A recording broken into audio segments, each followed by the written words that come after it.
I mean, I do think that we need to consider our audience when we communicate, but I'm like, I talk to my kids like I talk to you, like I talk to my wife. Well, there's some differences there, but, right?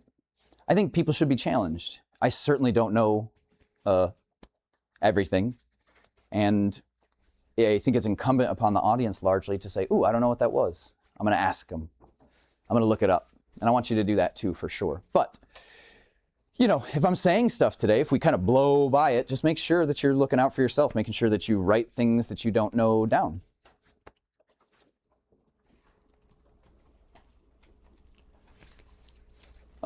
Somebody give me some signs of inadequate breathing. What's a sign of inadequate breathing, Waz? Wheezing. I'll take that. Wheezing. What is wheezing? Oh, sorry. Joking, that's okay.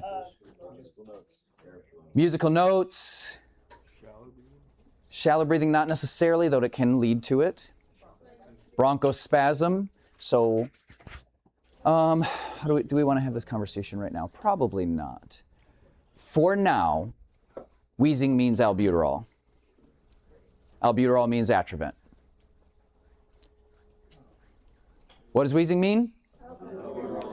Albuterol and Atrovent. So, you're a patient. You auscultate the lungs, you hear wheezing. What do you want to do? Give albuterol and? Atrovent. I love it. Now, that is excellent advice and true until you hear wheezing and giving them an adrenergic like albuterol starts to hurt them. You have any idea how it might differentiate, Destiny? How it might differentiate between whether or not, do like this, hang on. Right? Let's simulate a wheeze. Give me a lower airway wheeze. Like just constrict your bronchioles. Okay, that's not working. You can't, right? You can't fake a wheeze. Anytime you try, you just create stridor. Okay, wheezing is that sound down here and all over the bronchioles, right? Okay. Now, part of the reason it's making that is because we're narrowing the airway, right? We're narrowing the airway. And we already know that narrowing an airway makes musical noises. That's how we whistle, right? Great. If you can, give me a whistle. Okay, great. Now close your mouth all the way and whistle again. Here's an old trick question for you. You are giving a patient who is wheezing albuterol. The wheezing gets louder. What's happening? It's not working. They're having an allergic reaction. Allergic reaction. It's not working. Cool. Let's play again. Say it again. Okay, but if you did, what would it be? Okay, great. What is albuterol? What is its action? Bronchodilator. Very good. What does it mean to dilate? To expand. Okay, great. Let's blow air out of our mouth. Okay, let's narrow the airway. Okay, let's dilate the airway and make a whistle again. Ha!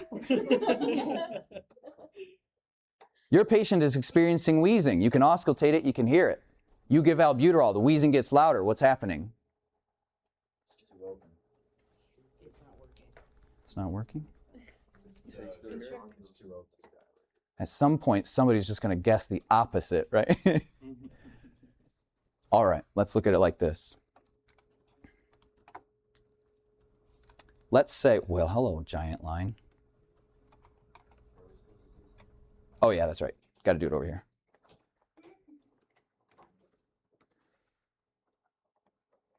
Yay. Let's say this is a bronchiole, right? Air's flowing through it. Let's say you got another bronchiole. But we're starting to notice constriction. Which one whistles? The second one. Why is it whistling? Because it's a narrow airway. Let's say that you got another bronchiole. This one, due to profound bronchospasm, how much sound is this one making?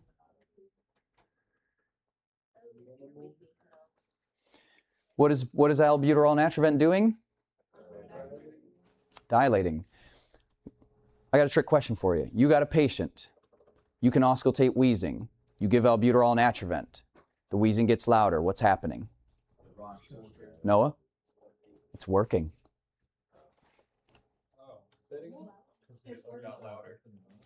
You don't have just 3 bronchioles. You got a lot.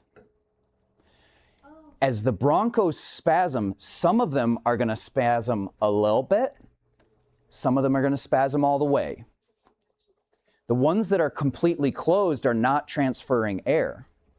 And when you give albuterol, they're going to dilate. Now, they're not always going to open all the way. They might only open partly. So if I've got a person with wheezing and I give them albuterol and it's getting louder, what do you think? It's working. Wow. But you said it hurts. You said the patient says they experience pain. No. So if I gave a patient who was wheezing albuterol and I was like, oh, I can't really hear anything anymore, they're getting worse.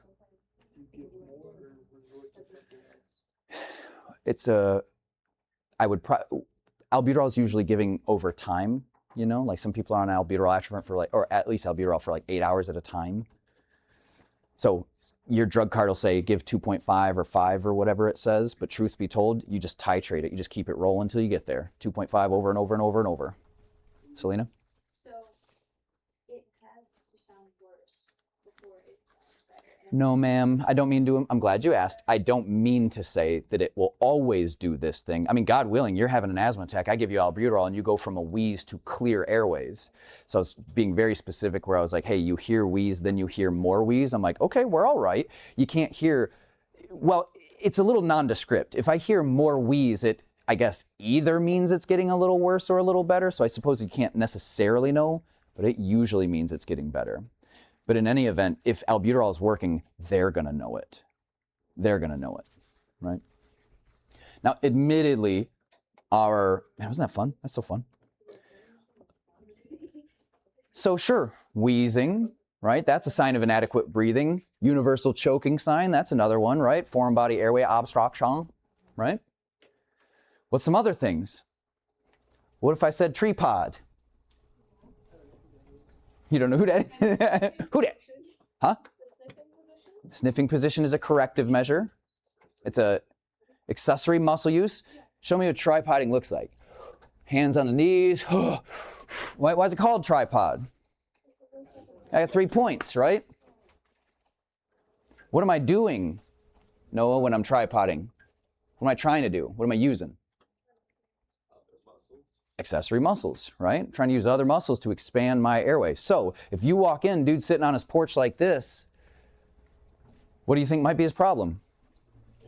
Some kind of breathing issue, right? So there's all kinds of different ways that we're going to have to be observant about this stuff. As a review for choking, right? If they're talking, I talk back to them. So if I write a test question that says, your patient says, I can't breathe, I think I'm choking, what do you want to do? Cough. Right? Now, admittedly, clinically, I probably wouldn't. I probably would just jump right to the back slaps and abdominal thrusts, but it will never be the right answer on a test to skip that step. Just because I've not seen many people actively choking. Usually I get there, they've cleared the airway or they're super, super unconscious. But in the rare few instances I've seen people choke, it's like 30 seconds of trying to coach them through it where I'm just like, okay, I'm just gonna hit you. This is not working out. Make sure we remember that 2025 switches us to back blows and abdominal thrusts. If they go unresponsive, they go into CPR. Or sorry, we do CPR. But what if they have the pulse? They're choking, they still got a pulse. Do we skip compressions? No, because we're not specifically trying to compress the heart anymore. We're trying to compress the thoracic cavity, right? Very good. How does this change with infants? No abdominal thrusts.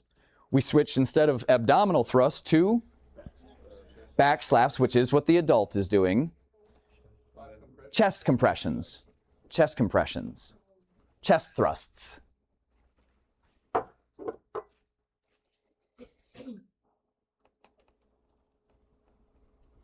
Oh, look at that. Good job, past Mr. Fearon. Tripoding, clear sign of dyspnea, clear sign of struggle for sure. Our primary breathing muscles, diaphragm and intercostals. It's worth noting we got internal and external, right? A series of intercostal muscles between our cardiology. Somebody tell me a little bit about the innervation. Who knows where our diaphragm is innervated through our spine? No, that's your name. Did I say it wrong? Diaphragm is innervated through C3 through C5. Keeps the phrenic nerve and the diaphragm alive, right? Very good. Now, there is some breathing innervation done through the T1 through T11. Which breathing muscles are innervated there? Say it louder. Intercostals, right? Can you have should we suspect breathing issues if I get a coccyx fracture? I should not. I should not expect a hypoventilation issue, right? If I break my coccyx, right? I just got one. Well, since the surgery, right? What if I had a thoracic spinal trauma? Should I suspect apnea? Maybe, but ultimately probably not. Why am I not very suspicious of apnea during a thoracic spinal injury? Because the diaphragm's still working, because it's innervated higher up on the spine. Now I get to a patient who's unresponsive. You palpate the neck and notice step off, meaning parts pointing out in the wrong direction. You palpate an unresponsive person who has, what's this right here? When I slide my hand down the back of my head, what C is it hitting? 7. 1 is the atlas. It's so far in there you can't touch it. I've tried. This is C7, which means up here somewhere is C3 through C5. But here's an even easier gauge. It's right where the Adam's apple is. You arrive to find a patient with cervical spinal step-off. What should you suspect about their airway? It may be apnea. It may have profound issues. But the farther I go down, the less concerned I am about it being a specific ventilation issue, simply based on where they're innervated. Yeah? Fairest goodest. Here's some pictures of some neck muscle and accessory muscle use. Intercostal retractions is something we need to be looking for on patients. And definitely a pertinent negative for pediatrics. My child is having difficulty breathing. I want to look at their chest. But they didn't even say pain. Why am I looking at their chest? Because I'm looking for retractions. That means essentially they're pulled in tight. I mean, in a guy that's as fit as me, you're going to see my ribs, or at least in very specific places. But if you take my shirt off, essentially, and you start to see those intercostals sinking in, they're pulling harder than they should be, or let me rephrase, harder than they usually are, right? It's a sign that we're starting to get some involvement with other muscles, for sure. With kids, we see 2 presentations that we don't specifically look for in adults. The first is nasal flaring. Why am I looking for nasal flaring on a kid? Because they're often nose breathers. That's one of their primary avenues of breathing. And so here we are. Do you remember when I was talking about, I asked Mr. Harris, I said, hey, well, let me see what you guys would answer. Don't answer it right away. Don't answer it right away. We are going to perform a physical assessment in the primary, okay? When we get there, we're making a decision between this or this. What words am I thinking of? In my primary, I'm doing a physical assessment. And I'm like, do I need to do A or do I need to do A? Yeah, right? Okay, so we're kind of bringing up words like full body, rapid, detailed, head to toe, focus. We're making some kind of decision. I asked Mr. Harris about it. I thought it was a beautiful answer because essentially it's the same one I got.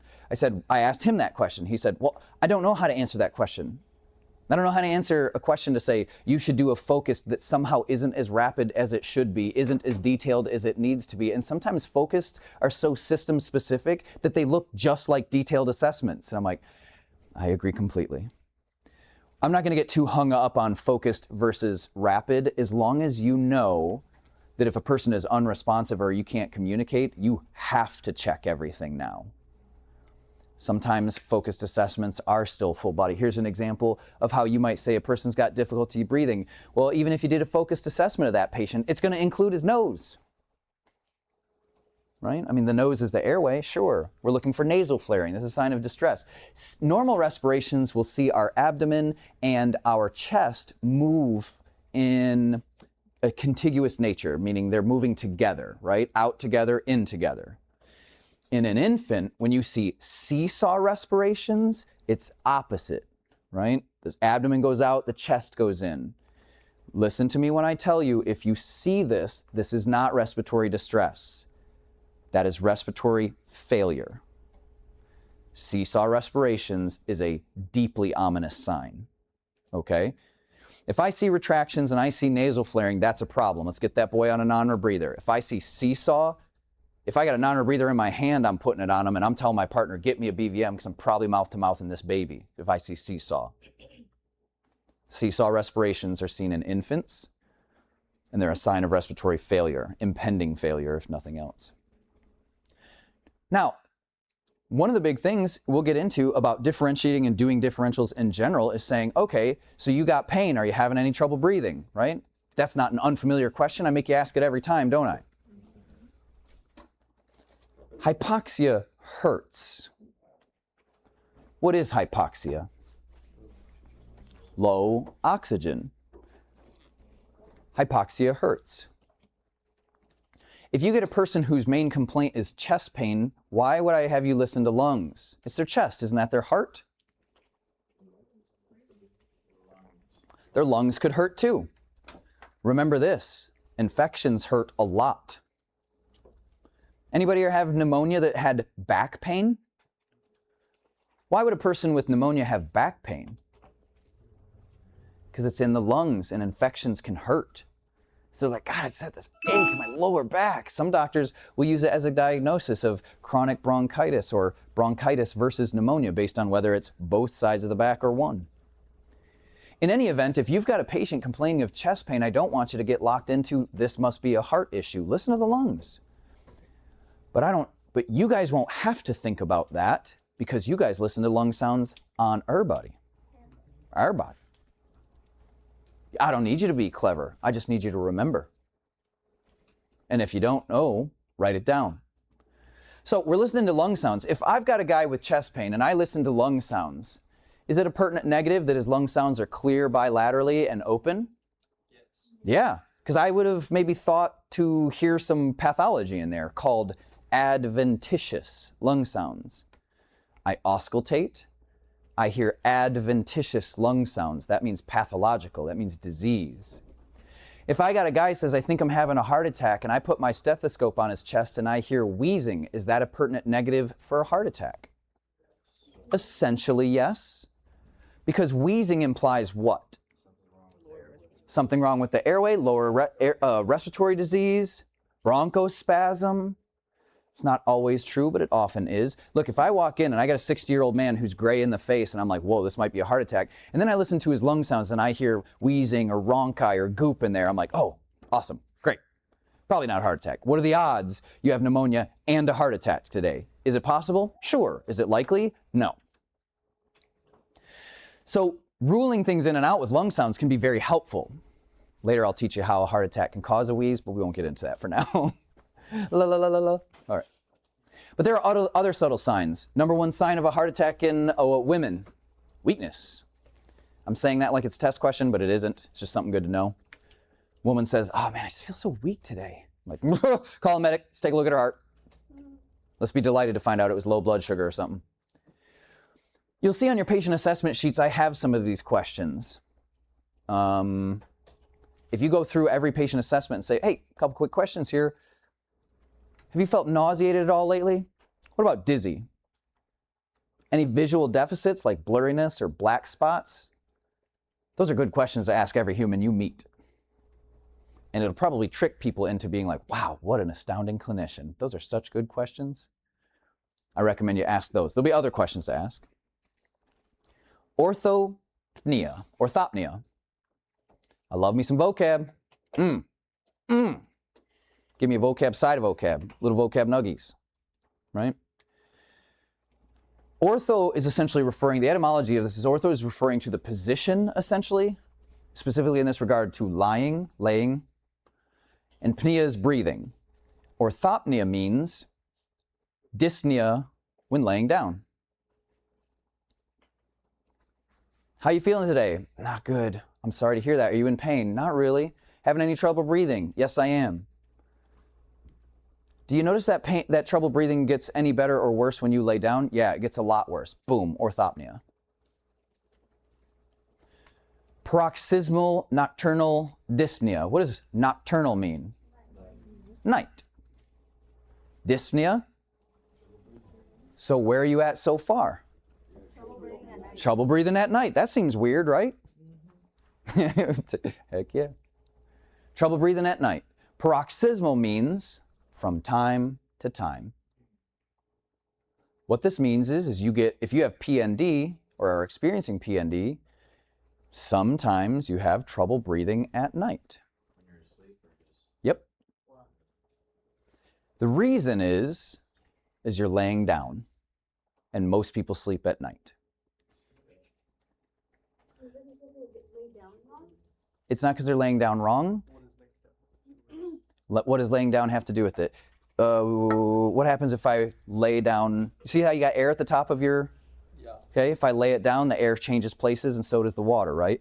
Generally speaking, and here's the summary of it all, if a person has difficulty breathing when they lay down, it often strongly indicates pulmonary edema, The air is moving. Fluid in the lungs. fluid in the lungs. Now, in any event, if you lay a person down and they have trouble breathing, what do you think your first intervention should be? Sit them back up.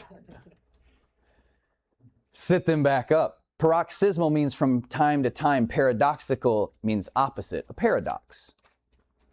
We'll learn here in a second about how paradoxical movement of the chest can occur and what that might mean for us. So it's a follow-up question. I say, hey, you've been having trouble breathing. Okay, well, look, we're going to go through your ABCs, get a set of vitals, and check things out. But real quick, when you go to bed at night, you find yourself having to use a bunch of pillows? Yeah. Is that recently? I don't know, last month or so. How many pillows do you use? 3 or 4? These are clinical differentials. Telling that doctor, hey, this guy's got to use 4 pillows to sleep at night. He's like, oh, okay. He's probably got fluid in there. Fluid in the lungs, unless you are actively drowning in the river, usually means your heart is failing.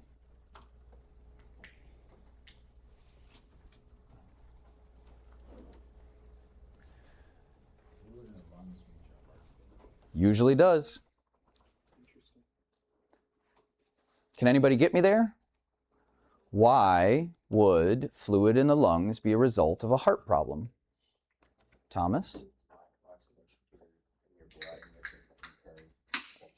Okay, yeah, so that would be, like chicken before the egg or egg before the chicken. You are right in what you said, essentially, deoxygenation causing failure of the heart. But then my question is, okay, that was good, but now what? Now that the heart is failing, why would it turn into fluid, T? It would come through the alveoli. Essentially this, right? Girls know this better than anyone. Girls over 40 know it better than them. Girls over 40 that's ever been pregnant in their life know it better than most. Fluid has a hard time getting from the feet up if you have peripheral vascular issues, if it's not able to come up very easily. Do you remember my definition of edema? It's fluid in the wrong place. Now, your veins and arteries, they're not garden hoses, and even garden hoses aren't completely sealed. If your fluid isn't moving like it should and just sits in your veins and arteries, it leaks through the walls into tissues it should not be in. If your heart, which is essentially made to squeeze and push blood into your lungs, let's make sure we know the pulmonary capillaries, push blood into your lungs and then pull blood out, push blood in. What happens if it doesn't go fast enough or if it doesn't squeeze hard enough? Then that blood sits there. What happens to fluid that sits in one place for too long? Starts going across the walls. So the fluid is blood. The fluid is largely blood. It's plasma and other things.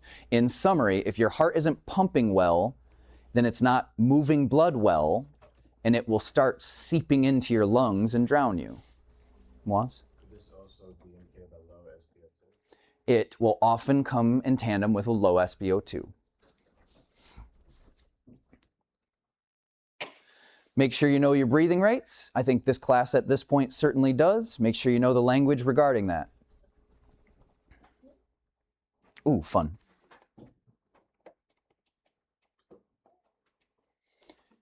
Volume warning.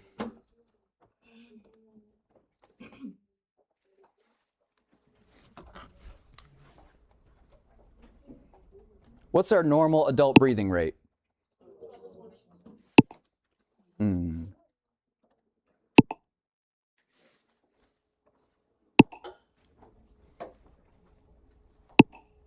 Okay, I've got a metronome going here at 20 breaths a minute. That's a normal respiratory rate, right? Let's all as a class take a breath every time that metronome clicks. This is us breathing at 20 times a minute. Here we go.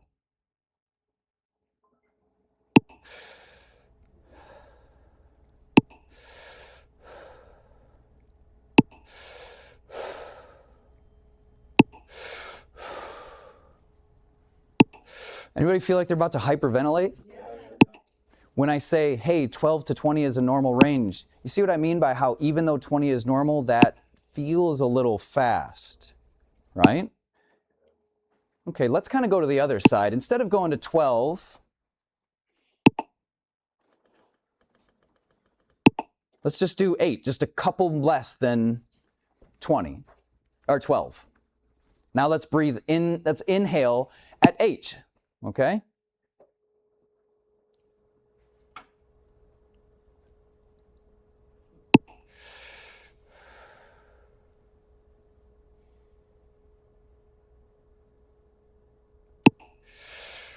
You feel that? Barely less than 12 as far as numerically. You see what I mean when I say, hey, somebody who has a respiratory rate that is too slow needs help? Should we put it to 6? How low do you think we can go? 1? 0. So. Oh my gosh. See what a 4 is like.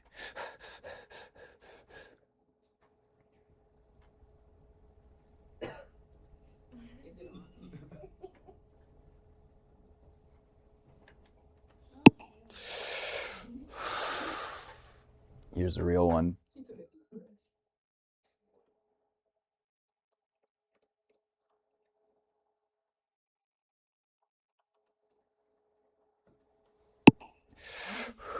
You see what I mean? When people's rate is too slow, they need help. You see how putting a non-rebreather on a person that isn't breathing fast enough is doing jack and a squat, right? 2 squats maybe, half a jack.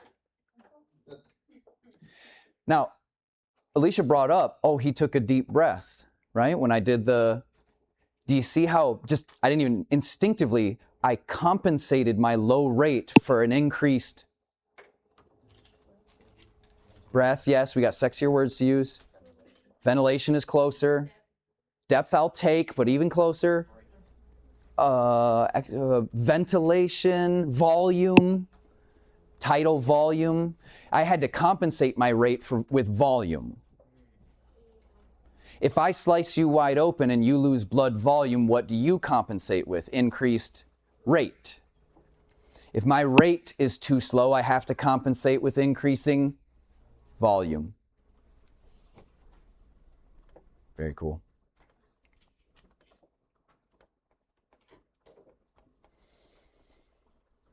All right, let's talk about some breathing rates. Now, these are not traditionally things that you will see represented anywhere. This is kind of you just clocking them out. We don't often have a monitor to put somebody on where you'll see this. This is just representative of people's inhalation and exhalation. Rossi? Quickly going back to the wheezing can cause, or like, is a sign of a heart problem. Would you like immediately consider like CPR then, or something like that? Who's CPR for? People without a pulse. People without a pulse. So, yeah, what would you do then if it was a heart problem? let me be real clear here. Essentially, the only way to know as an EMT if the wheeze is, sorry, we can't be definitively sure as EMTs that a wheeze is bronchospasm. When we go into AEMT, we'll gain access to end tidal monitoring, and then we'll be able to see it. Until then, all wheezing is assumed to be bronchospasm. You with me? Now, the language of the intervention card says bronchospasm, and we'll talk about it more. But for now, we can go through a lot of this course just being like, boom, wheezing means albuterol and atrovent, and then I'll correct you and say, bronchospasm means albuterol and atrovent. You just can't definitively prove whether it's one or the other yet.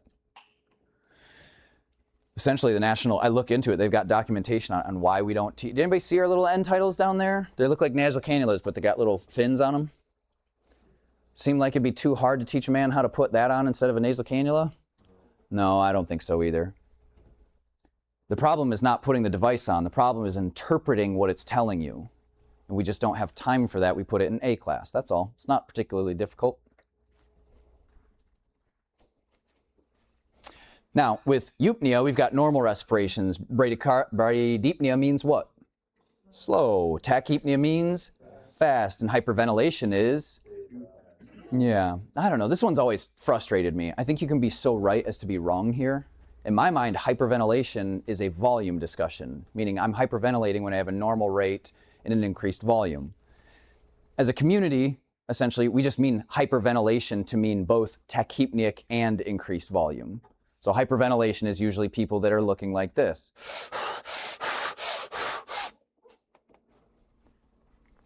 Now, hyperventilation essentially is like we discussed earlier. Yeah, you're getting a bunch of oxygen, but that's not the problem if you're hyperventilating. Now, make sure you know that when I say hyperventilating, I don't mean compensation. I mean hyperventilation as a pathology. If your patient is hyperventilating, well, I don't even know that I can say that. No, I guess I have to take that back. It could be physiological, like with DKA. With hyperventilation, we might see it in anxiety, right? Somebody panicking. Turns out death is pretty scary to some people.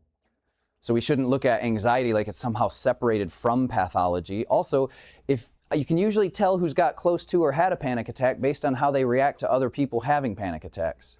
I reacted pretty poorly most of my career. Hey, buddy. I mean, I didn't say these things, but I thought in my mind, chill. Chill.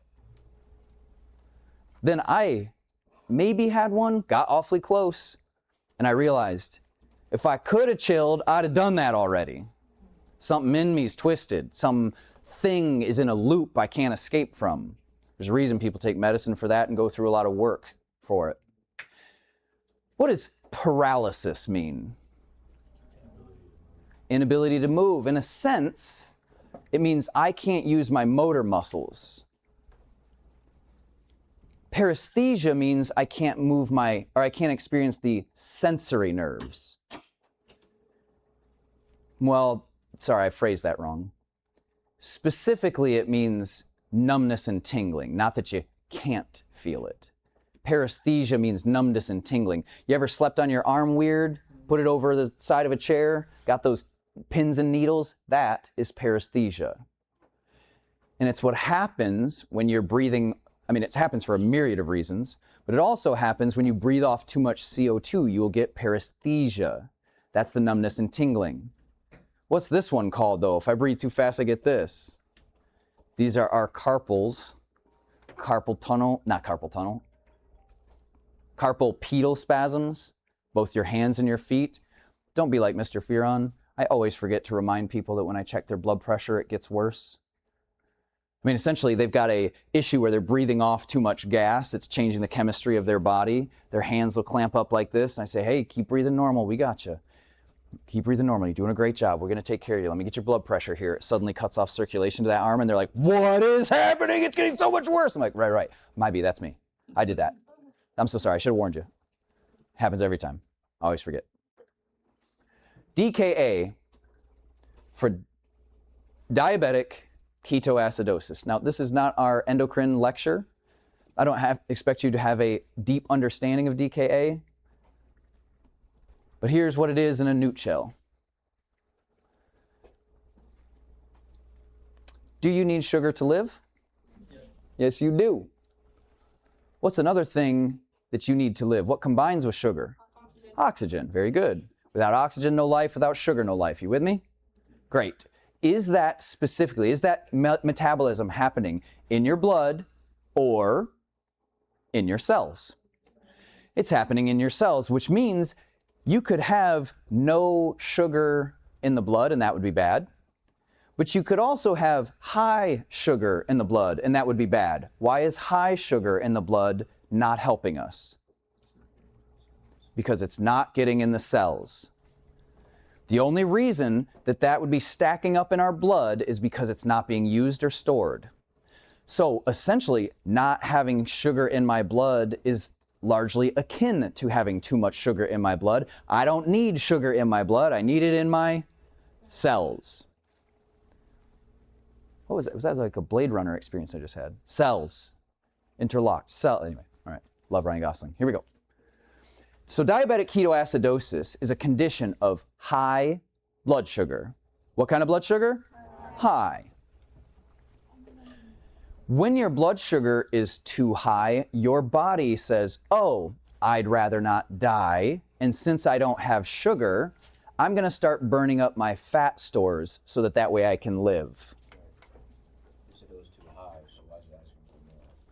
Because sugar is too big to fit in the cell all by itself. Sugar needs Fat is just can go straight to the meat. sugar needs insulin to open the cell so that sugar can get in and get used. Burning up your fat stores does not require insulin. A person with high blood sugar probably has a lack of insulin, so it burns up the fat, which doesn't require insulin, to be burned for energy. It is wildly inefficient, and it is not great for a person, but it'll keep the engine running for a bit. DKA, high blood sugar, low blood sugar. High blood sugar. What is it? If you are in DKA, what's getting burned up? Fat. Burning up of fat releases ketones, hence the diabetic keto. Those ketones are acidic. Diabetic ketone acidosis. In summary, DKA is my sugar is too high, so I burn fat to live. And that's great because I'm still alive, but it's bad because I'm now becoming acidic. And you hyperventilate when you're acidic because CO2 is a acid. No, it isn't. But let's just say it is. And so your body will start breathing off the only acid it can quickly control. That would be type 1, right? Or like Yes, it would. biggest- That's correct. If your blood sugar is too high, will it change your respirations? It might. It will change your respirations if fat is being burned and releasing what?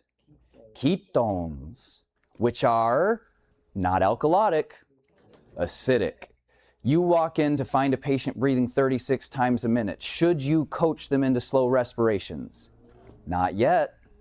What do you got to know? Blood sugar is a hell of a thing to ask, right? It comes back and reads, high. Right? You check their pulse ox, it's 82. Hey, slow your breathing down, it's too fast.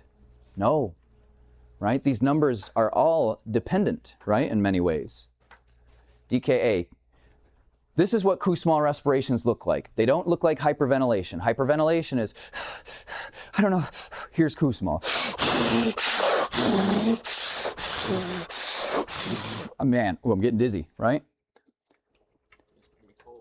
Yeah? Why am I doing that? Because I need more oxygen, right?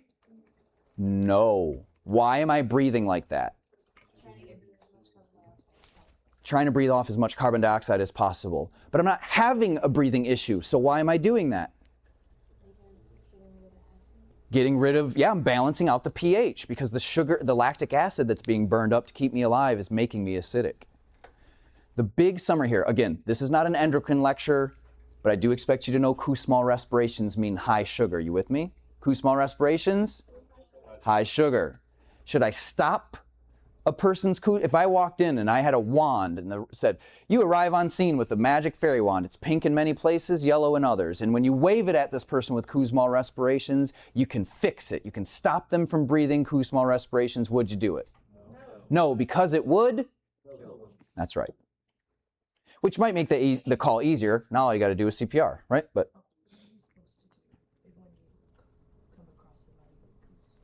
what should you do when you come across somebody with Kuzmal respirations? Essentially, there isn't much for any one of us to do, medics included, outside of get them to a hospital where they can receive insulin to lower their blood sugar. If you said, well, shouldn't I just go over to their refrigerator and grab their insulin and give it to them? No, because when you give people insulin, yes, it lowers their blood sugar, but it also changes the way their body uses potassium and can put them into a lethal dysrhythmia. Now, I don't need you to know all that stuff. I just need you to know that insulin's not in your scope. So no, you shouldn't give them things that aren't in your scope. We can teach you why exactly later. See what I'm saying? So does the hospital give them potassium and insulin? Potassium and insulin. And you're like, whoa, wait a second. So banana. Yeah, that's why banana bags are yellow. Or why we call them banana bags when they're potassium, because they're yellow. What does the potassium do? Yeah. We won't get a ton into it here. You will have a hard time passing AEMT by not knowing what potassium does. But for now, just say, none of your arms can arm, your legs can't leg, your mouth can't mouth, none of your body can body if you don't have potassium and sodium moving across the cell wall to generate electricity. Too much or too little is a major problem. Selena? So, eat a banana before you work out. Probably a great idea, but so too is like making sure your salt is balanced, you have good calcium. We need all of these things. Potassium, sodium. So if it's in their medication, like, and they have it like right there, but it's not in your scope, you could give it to them and a banana. Let me reframe the question. Can I give them meds that aren't in my scope? No. You put it next to them and look away. Yeah, that's like. Careful with that. We do not have time to teach you the inner workings in a single semester class about the effects of all of these meds and things. If they're not prescribed it, you shouldn't even recommend they take it. You don't know. So if there's nobody there except you, like an EMT, and it's not in your scope of practice, and it's right there, and they're going to die otherwise. Right. You were supposed to look at that. You asked me essentially a leading question. The idea is they've got a life-saving medication next to them, and if you don't give it to them, though it's out of your scope, we're just supposed to watch them die. The shortest answer to your question is yes.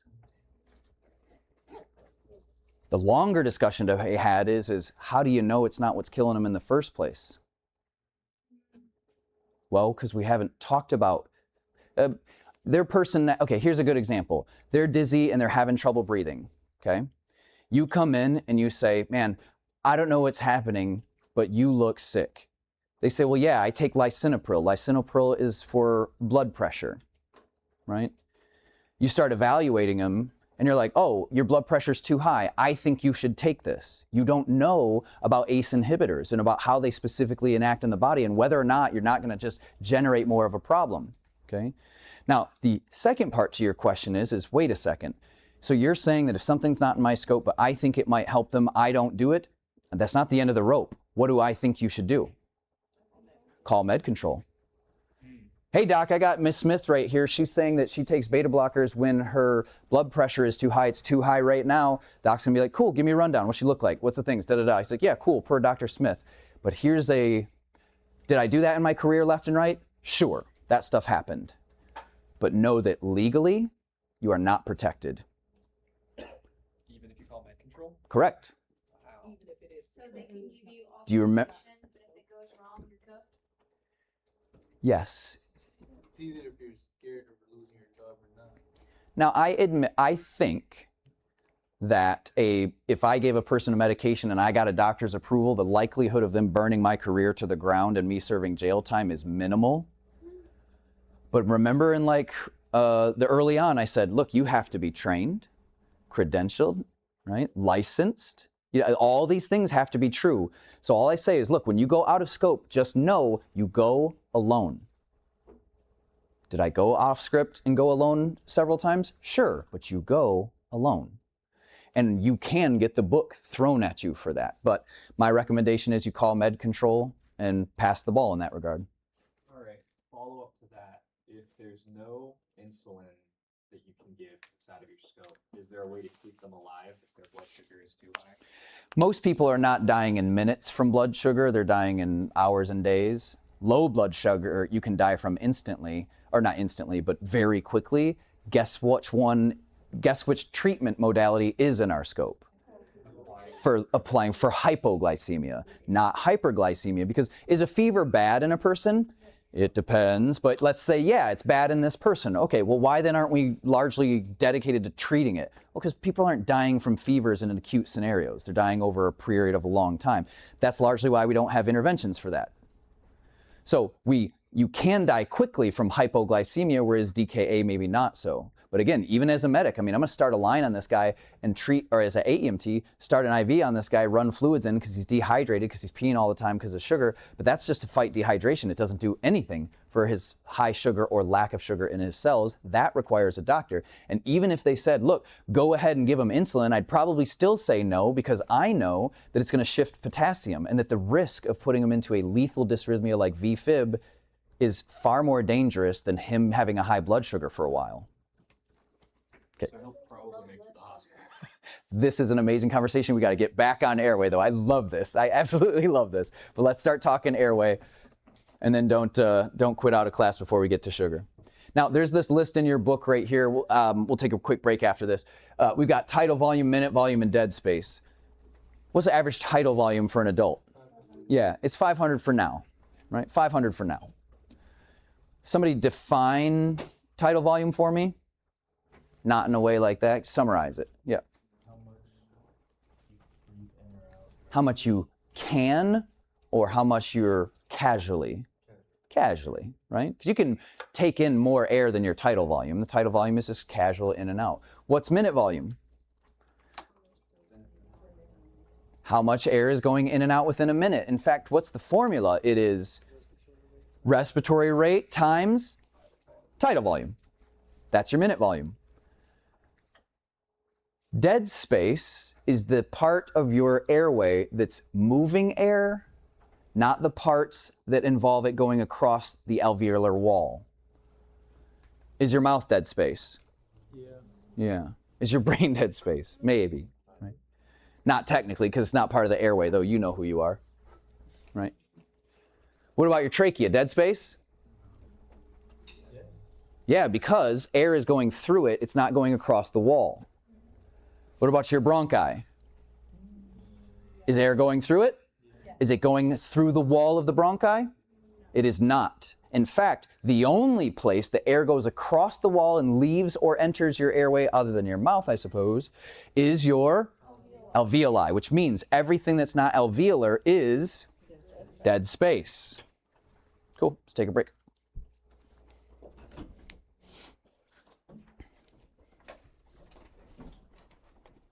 So out of these rules, Because yours are easy to understand. So when we have these laws that are at. All right, gang. Irregular respirations, nasal cannula, non-rebreather, BVM. Yeah. Not sure, you're better than that. Irregular respirations, nasal cannula, non-rebreather, BVM. Non-rebreather. Bad. Bad. irregular respirations, does it mean no ventilation? No. I don't know apnea yet. DVM. Let's do this. Turn to somebody next to you.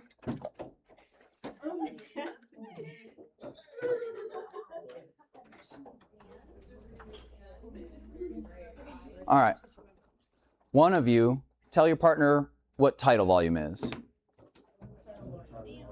Nope, right here. Ryan, bam, boom, boom, boom, boom. Michelle, John? Yeah? Did you do it already? Mm-hmm. Great. Now reverse. Tell your partner what tidal volume is. She asked what tidal wave was. Oh. I have no idea. Something in the ocean? What's tidal volume?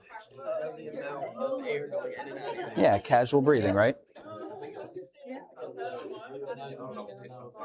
Thomas, what's tidal volume? Casual in and out breathing. About how much is it? 500 milliliters. Great. All right, one of each of you in this group, raise your hand. Just one of each of you.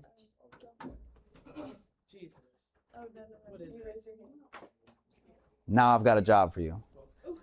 No, it's just explain minute volume to your partner.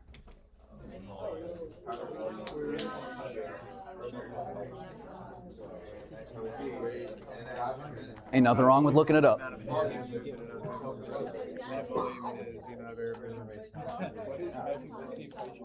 Oh yeah.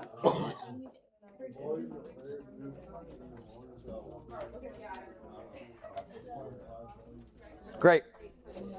If you raised your hand before, raise it again. If you raise your hand, raise it again? Yep. Okay. Now I got a real job for you. Explain minute volume to your partner. Go. Good. Do it again.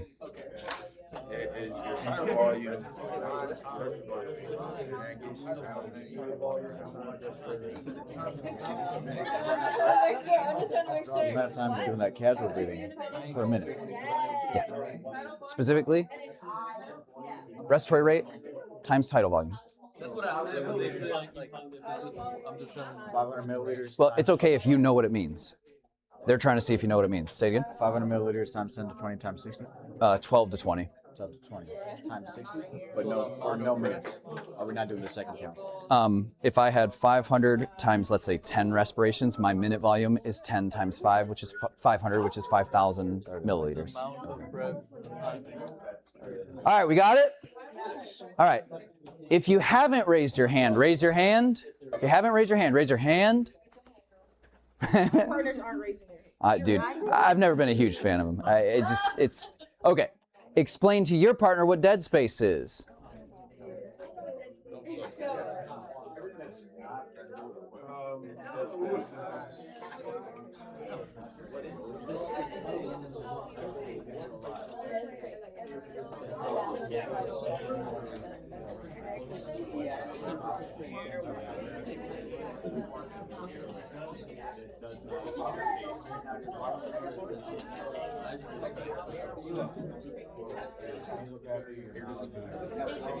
It goes through it.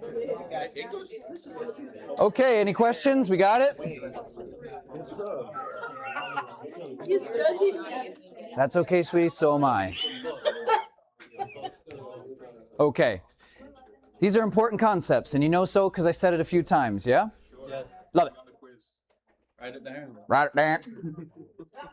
Irregular respirations, right? Here's a regular rhythm. Here's an irregular rhythm.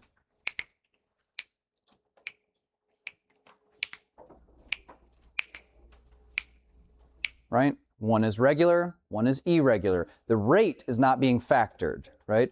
Here's a regular rhythm that's faster.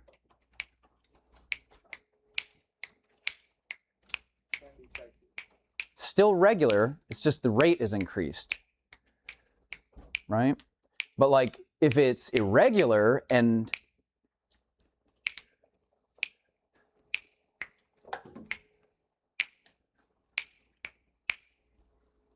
This is a regular rhythm. feel how clap to this, you know? Right? It's essentially an irregular rhythm is a sign of irregular breathing rhythm is a sign of a brain problem. We should all be breathing regularly, and our brain should be speeding it up and slowing it down as it needs to, but it will never make it irregular. Something is wrong with our brain if we have irregular. And it usually simply means hypoxia, low oxygen, not getting to the brain, and the brain is dysfunctional. It might mean trauma, meaning you got all the oxygen and blood you need there, but a piece is ripped, torn, broken, whatever the case is. What about ICP? Yeah, you know me. Increased intracranial pressure. intracranial pressure. Did you get it? You said that in my head. I was like, is that? Intracranial pressure. Specifically, it should say increased intracranial pressure. We all have intracranial pressure right now. But as pressure increases, it puts pressure on your brain and starts to make it dysfunction. The point is if a person has irregular respirations, you're like, oh, this is a brain problem. Okay? T? Do we need to know about the medulla? Say it again. We need to know that it comes Not yet. You do not need to know the differentiation between medulla and pons. Was it inter or intracranial pressure? Intra. Increased, specifically. Increased, that should say increased intracranial. Let me make a correction right now. Effect that is atmosphere or like elevation? A whole host of things will cause increased intracranial pressure. A lot of it is trauma, bleeds. If I put a tube into your skull and blow air into it, that's from the inside. Is that where like doctors just drill like a hole in the Sure, sometimes they can drill holes in skulls to release intracranial pressure. Sure, yep. So brain problems are always BVMs? Brain problems are always BVMs. No, but irregular respirations are.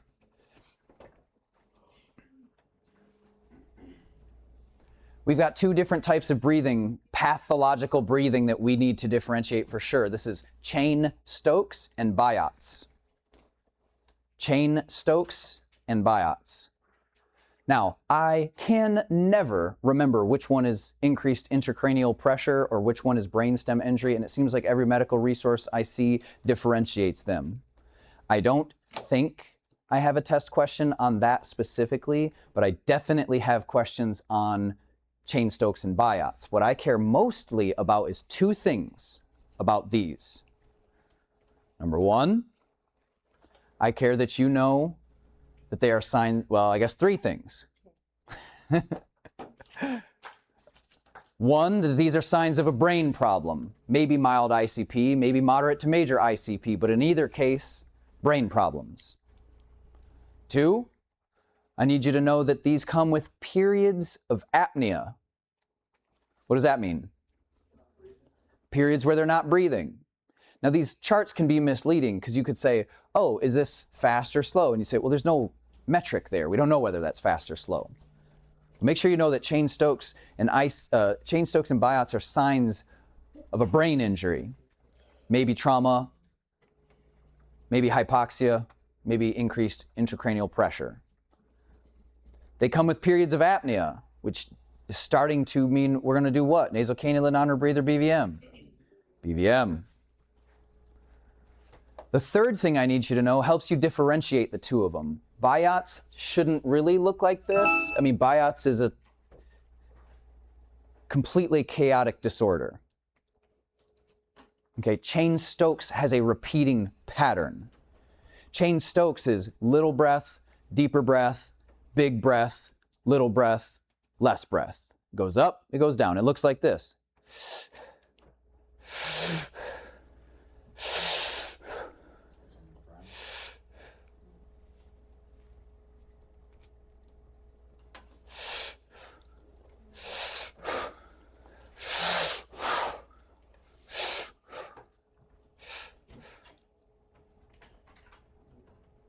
Okay, it's got this repeating ribbon pattern to it. Mostly what's happening here is your body is inadequately responding to CO2 levels. It thinks it's too low, it breathes a little, it thinks it's too high, it breathes deeper. It thinks it's higher than that, it's behind the ball. So it just kind of keeps breathing after it. And by the time it takes a deep enough breath, it doesn't need to take that deep enough breath. The point is make sure you can distinguish these two visually. One is, here, okay, so we know Cheyne-Stokes. It's up, it's down, it's up, it's down. Here's Biot's, right?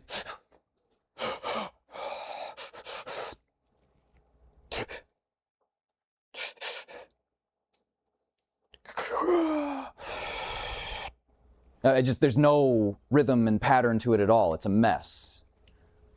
Rossi. The first one, Cheyne-Stokes. irregular, but in order. The second one's just completely no order. I don't know that it's classified as irregular because I would say that looks to me like a repeating pattern. So therefore it's regularly irregular is what they might say. Right. Yeah, so crazy, but in order. Yes, you could set a watch in a part, or you can chart this movement. Biots, you're like, ugh, I don't know what's coming next. With the chain Stokes, you're like, okay, you could, if I pointed to half of this, you could tell what the next thing was going to be based on the chart, you know? In any event, they are both signs of brain injury. So is apnea. Anybody surprised by that? Great. Here's how I kind of remember it. Chain Stokes like a bike chain. You know, it just kind of rhythmically goes.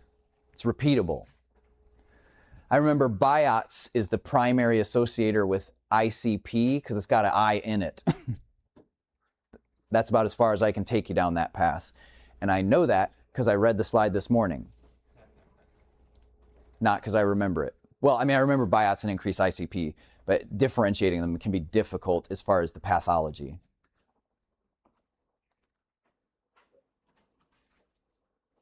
Now, we've talked about poor quality of breathing. Labored means to be working hard. Show me what working hard to breathe looks like.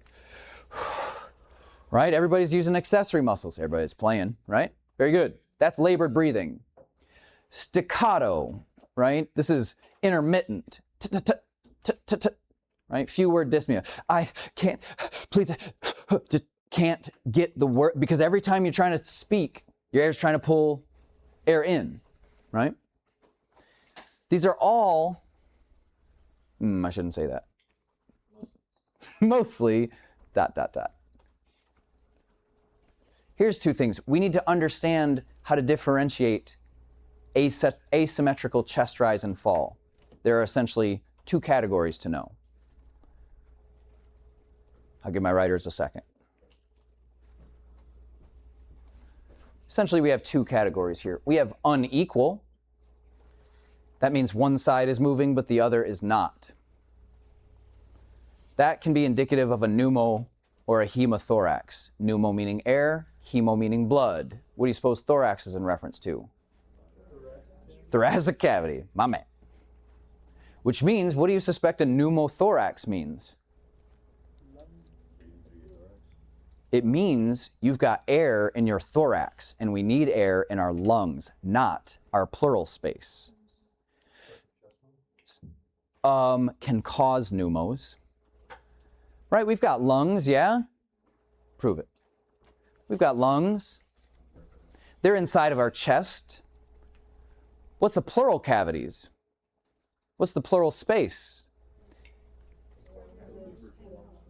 It's where the lungs hang out. It's where the lungs are sitting inside of their own sacs, right? Sacs. All right, easy. You said that it was unequal because one side isn't moving, but the other side is. Unequal means one side isn't moving, the other is. Meaning But one lung or like, One lung. oh, Okay. I thought you meant like. If you put your hand here on the top of your chest and you take in a deep breath, both your chest should move symmetrically out. Feel your chest rise symmetrically. Now make it so only half your chest moves. Yeah, you can't. Why? Because both of your stupid lungs are working. See? Would that also like unequal to like a collapsed lung? Collapsed lung is a pneumo or hemothorax. In a pneumo, air is pushing against your lung and collapsing it. In a hemothorax, blood is pushing against your lung and collapsing it. Now, you can get this because I might have a hole poked in my chest, therefore air gets into my chest. But I need air in my chest, right? No, I need air in my lungs. And if it goes into my chest, it will start filling up the thoracic cavity and compressing my lung. What do we call that? A pneumothorax. Now I can also, how could I get a pneumothorax if I didn't have a hole in my chest wall? Have a hole somewhere in your Have a hole in your lung. Because air would then escape your lung and fill your thoracic cavity. Would your lung not inflate at all if there was a hole in your lung? That's like trying to inflate a balloon. You only go to the hole, nothing else expands. Your lung would inflate somewhat if it had a hole in it, but that's not the major issue. The problem is now every time you breathe in, you are putting more and more and more and more air into your thoracic cavity and allowing less and less and less space for that lung to expand in it. For that, we would Poke a hole in the chest as a medic or a doctor. Say it again. You get a hole in your lung, generally speaking, from pathology, cancer, blebs, cigarettes. Like, if you break a rib, could that? You could have a punctured rib. Very good, Selena. You could have a fractured rib that pokes your... Very good. I like that. Yeah, absolutely. So in that case, you can't put a hole in his chest, you just try to move the rib. Well, in our scope, we wouldn't put a hole in his chest, but when they went into the hospital, probably the first thing they did is just stick a big hole in the side of him, so that way air could kind of... Whose scope, under what scope is a decompression needle? Medic. Medic is decompression needle. Haha. Decompression and all the 5 honeys.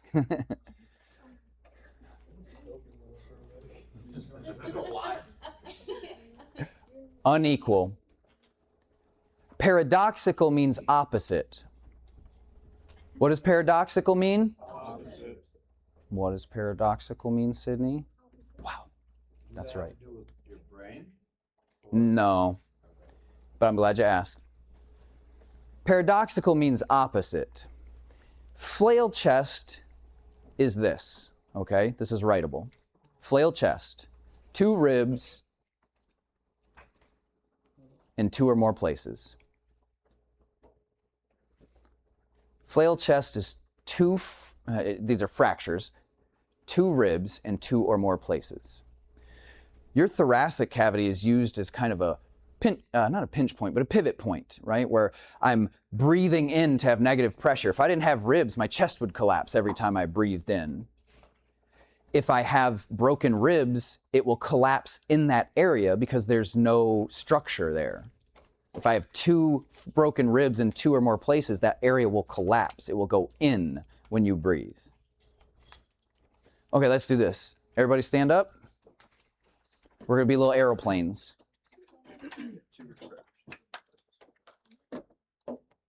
All right. Let's put our arms out like they're 2 lungs. We're little aeroplanes. Show me what unequal looks like. That's paradoxical.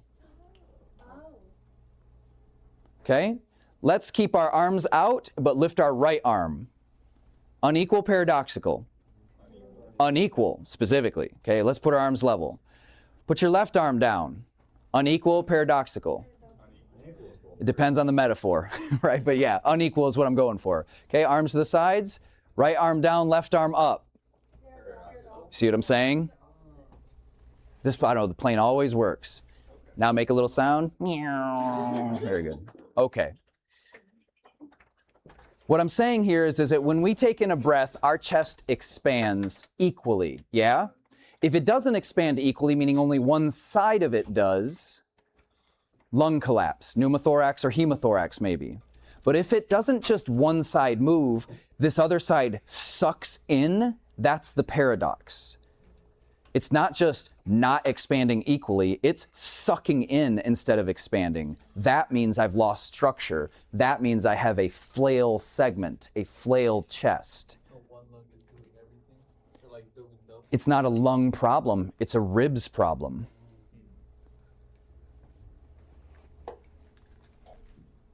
Right? You get essentially a person that's got difficulty breathing after a car accident. Why might you want to inspect their chest? He says, my chest hurts. You're like, I think it's a heart attack. Well, maybe the heart attack caused the crash. The ribs might be broken. Now, it's contiguous, right? So it means essentially we're going to be next to each other. You pull open his chest and you say, hey, go ahead and take a deep breath for me. And you notice only part of his chest expands. What do you suspect? Pneumothorax or a hemothorax. In either case, we're expecting collapsed lung.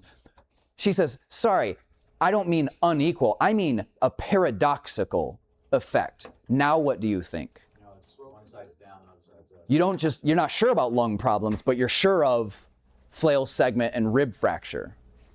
So then go back to the baby, right? Which one did you say was Seesaw? seesaw? Seesaw is a different thing, but it's respiratory failure. That's just them trying to compensate with their abdomen for breathing.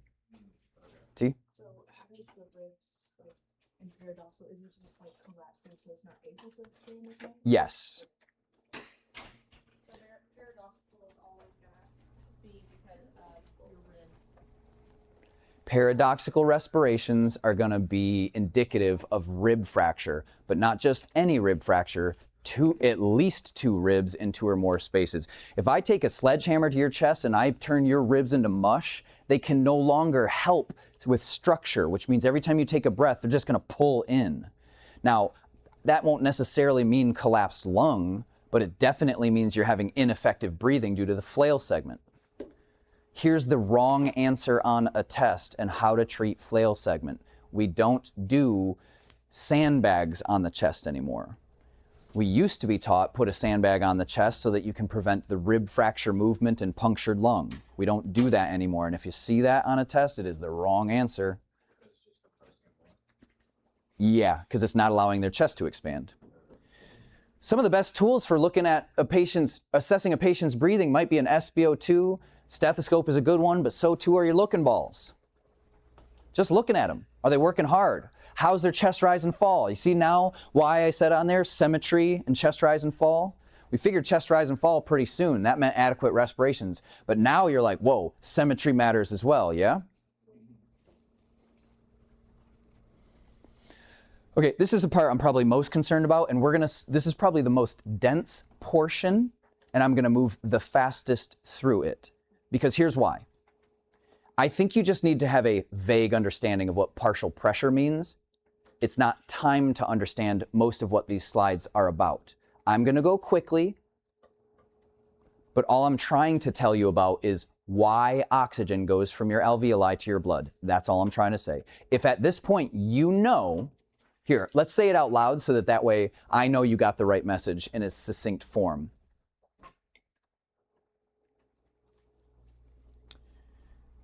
Gases exchange across the alveolar wall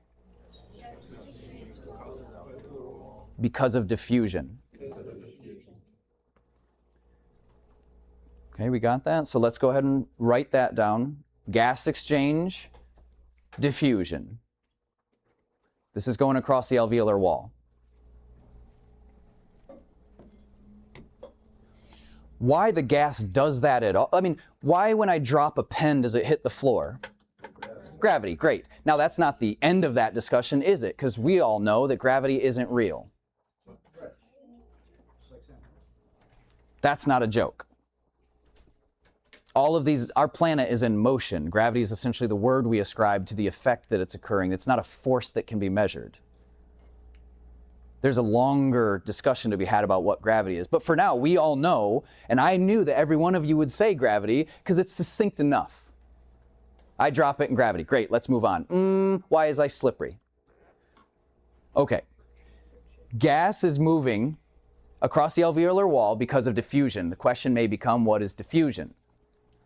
Diffusion is high to low. High concentration to low concentration. What's diffusion, Evan? High concentration, low concentration. Love it.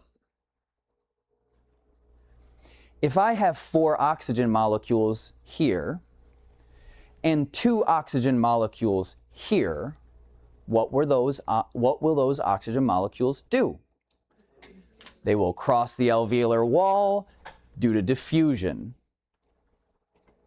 You see, partial pressure is what we call the pressure exerted by the pieces in the stuff.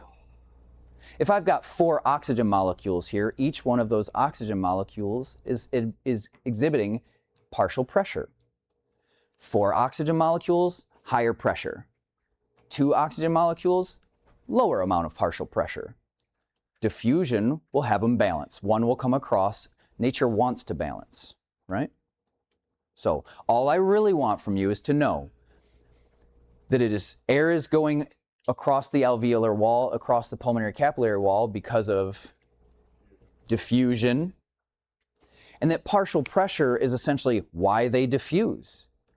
Because if I have 20 oxygen molecules over here, there's more partial pressure of oxygen than there is over here if there's 1. Okay, let's move quickly through these slides to kind of button it up.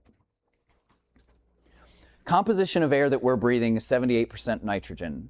A big chunk of that, the 21% of our air, is oxygen. A very small part of it is carbon dioxide.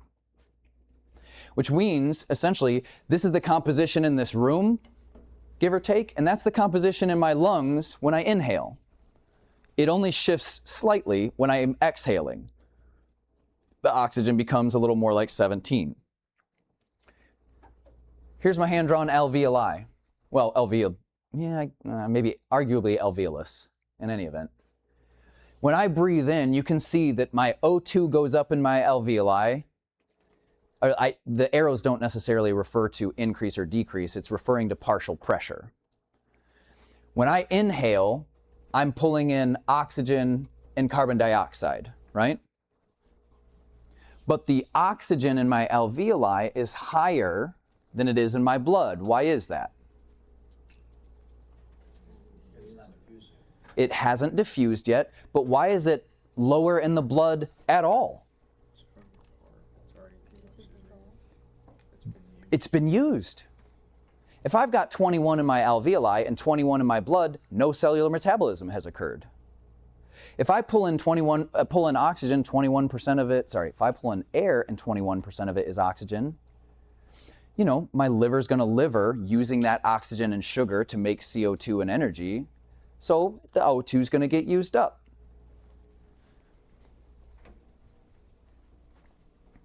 Now, our alveoli don't just look like these airway sacs. They're completely covered in blood-flowing vessels like pulmonary capillaries. They look a little more like this.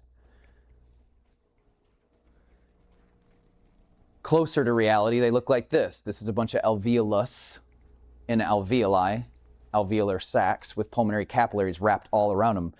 This is where your gas exchanges into your blood. If we zoom out farther, this is what the tissue looks like with these alveoli. Do you see how densely packed all this stuff is? It's tiny, tiny, tiny stuff. But this is just one of them, and represented next to it is a capillary. The capillary wrapping around the alveolus. All I'm trying to get across here is look, when I pull in air, I have 21% of it as O2. But in my blood, that O2 has been used up for cellular metabolism, so there's less there. Why? What is the force governing why these O2 are going to move into the blood? Diffusion. There's more there. There's less here. Diffusion makes them go across. That's it. If you said, yeah, but why do they diffuse? The answer is because of partial pressure.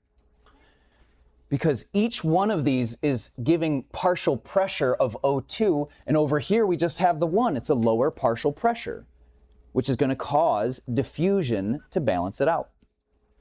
And that's essentially how we get oxygen from the air into the blood, through diffusion and the partial pressure therein. Hello. Just in time. Good to see you, bud. That's what I said, just in time. You didn't even look. Look. Cut me a cheesy fart over here. It's for learning, Noah. That's cute. I meant actually, though. Okay, basically, diffusion would be why Rossi starts to smell it. Why Thomas doesn't yet, but soon will. Why poor Emily is unconscious. Right? As he emits a gas, as he often does, it will start to diffuse from an area of higher concentration to lower concentration. That's diffusion. There are more fart molecules over here at the instance than there are over there, because the partial pressure of the methane emitted from his beehole is diffusing across the room, yeah? This is important science. Don't be laughing. All right. Turn to your partner and explain to them how oxygen and carbon dioxide go across the alveolar wall and into the blood.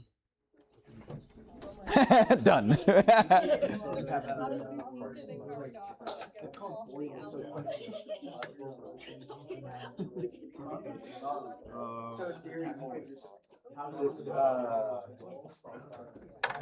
What's it called? Equal out the fart with your own. Yeah, yeah. It doesn't spread in cold places. Yeah, but that's probably because of Boyle's law.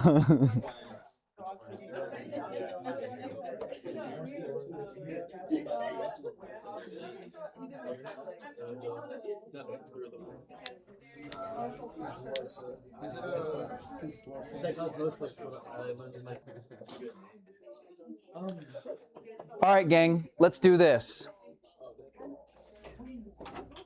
These 4 people are oxygen molecules, okay? They are exhibiting pressure because of their existence. This is the pressure of oxygen, these 4 people, okay? She's, thank you. She's part of that pressure, he's part of that pressure, and so on. Each one of them is a partial pressure of oxygen, and together they are the pressure of oxygen in the alveoli, okay? Now over here is just Andrew. Alone in class, alone in life, no job, no fit. No, I'm just kidding. He's got a job, he's not alone. No, I'm just kidding. I'm just kidding. So we've got one oxygen molecule over here. Does he have pressure? He does. Is his pressure less than over here? In fact, we know that the partial pressure over here is higher. We've got 4 parts of this pressure to the 1. Through which process will the universe balance this out? Diffusion. Why is it diffusing? Because of partial pressure. Now, if I reverse this, if I said, oh, okay, let's say these 5 people are carbon dioxide, they are going to, based on partial pressure, diffuse over here. What must I know about this side of the room if the CO2 is diffusing over here? There's less of it. I think we got it. We got it? Yeah, because I'm smarter, handsomer, probably richer. Dude, I fire on all cylinders. I got it. Now, it's not without understating that when I say O2 alveoli and in the blood and stuff like this, I mean specifically O2 binds to hemoglobin. CO2 largely sits in the blood. It does not bind to hemoglobin. O2 binds to hemoglobin. Okay? Okay, Pumpkin? I said it's class, but you know I meant you, right? Okay. What does CO2 bind to then? It doesn't. It becomes bicarbonate and flows in a composition. But CO2 in the blood. Huh? No, ma'am, it is not a free radical. So is carbon monoxide poisoning like Oh, this is great. whenever you have your body can't fully diffuse it because there's not enough oxygen variable to carbon? What Thomas is asking is about carbon monoxide poisoning. What binds to hemoglobin? Okay. Why didn't you say dioxygen? Because, say it again. Yes. Now, we in the field, we're talking a lot about dioxygen, O2, right? But oxygen binds to hemoglobin. And if it's O2, great, we live. But if carbon monoxide binds to hemoglobin, it takes the place. It takes O2's seat on the bus. Hypoxia.